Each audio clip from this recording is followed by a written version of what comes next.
வணக்கம் நண்பர்களே.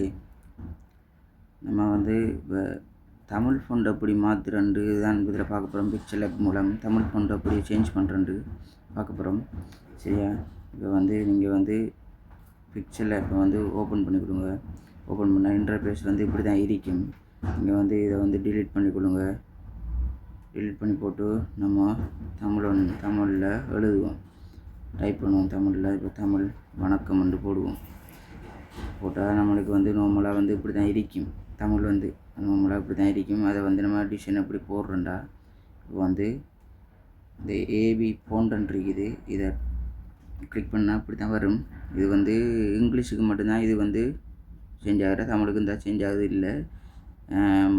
My phones இருக்குது மூணாவது, அதை கொடுத்தீங்கன்னா இது ஏற்கனவே ஆட் பண்ணி வச்சிருக்கேன். இப்போ உங்களுக்கே தெரியும், மேலுக்கு நான் மாற்றாமதை மாறிக்கொண்டு இருக்குது. தமிழ் ஃபொண்ட் மாறிக்கொண்டு இருக்குது. இப்போ இதில் நம்ம இந்த அப்படி எடுத்துட்டோம். இதை கிளிக் பண்ண இப்படி வந்திருக்கும். இப்போ வேறு ஒரு டிசைன் போடுவோம். போட்டால் இப்படி வரும். உங்களுக்கு எதிரையும் மாறுது.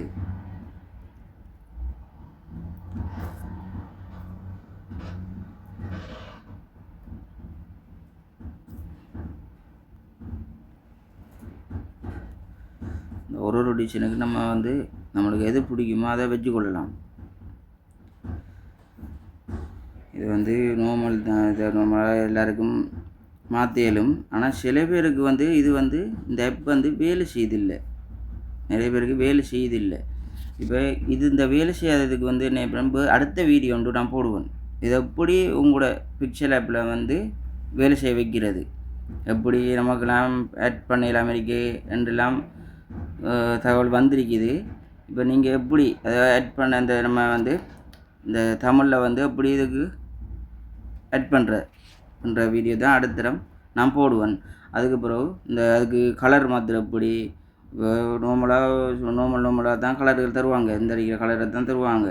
நம்ம எப்படி இதை நம்ம ஒரு டிசைனுக்கு மாற்றிக்கொள்ளலாம். வேறு மாதிரி இது இல்லாமல் வேறு மாதிரியும் மாற்றிக்கொள்ளலாம். நம்மளுக்கு 3D கலர் அந்த இது அப்படி வர மாதிரிலாம் மாற்றிக்கொள்ளலாம். அதில் அடுத்த வீடியோ நான் போடுவேன். சரியா? அடுத்த வீடியோ போடுவேன்.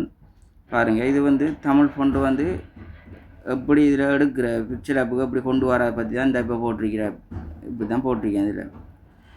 சரியா? அடுத்த வீடியோவில் நான் உங்களுக்கு அந்த இதை சொல்லி தருவேன், எப்படி தமிழ் ஃபொண்டை பிக்சர் ஆப்புக்கு கொண்டு வரது. சரியா? சரிம்மா, இந்த வீடியோ இவ்வளோ தான். அடுத்த வீடியோ உங்களுக்கு கண்டிப்பாக போடுவேன். சரியா?